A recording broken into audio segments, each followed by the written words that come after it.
नमस्ते. आजची रेसिपी आहे पनीर मंचुरियन. त्यासाठी लागणार आहे पनीर, अद्रक, लसूण, कांदा, शिमला मिर्च. आपण अशा पद्धतीने चॉप करून घेऊ. त्यानंतर आपण पनीर असे मोठे मोठे तुकडे कुक करून घेऊ.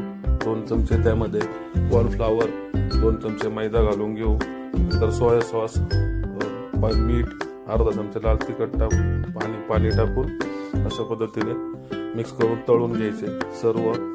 सर्व असे या पद्धतीने असे तळून घ्यावे चांगले कडक होईपर्यंत. नंतर असे काढून घेऊ. नंतर आपण पॅन मध्ये तेल टाकून कांदा, शिमला मिरची फ्राय करून घेऊ. त्यामध्ये अद्रक, लसूण टाकून घेऊ. Soya sauce, red chilli sauce, green chilli sauce टाकून परतून घेऊ. थोडी काळी मिरी, चवीनुसार मीठ आणि 1 ग्लास पाणी टाकून घेऊ. चांगला असा बॉईल आला की त्याच्यामध्ये आपण कॉर्नफ्लॉवरची जे पाणी अर्धी वाटी ते टाकून घेऊ. अशा पद्धतीने मिक्स करून घेऊ. पाणी त्यात पूर्ण आटून गेले की त्यामध्ये आपण कांद्याची पात घालून घेऊ. ही चांगली मिक्स करून घेऊ.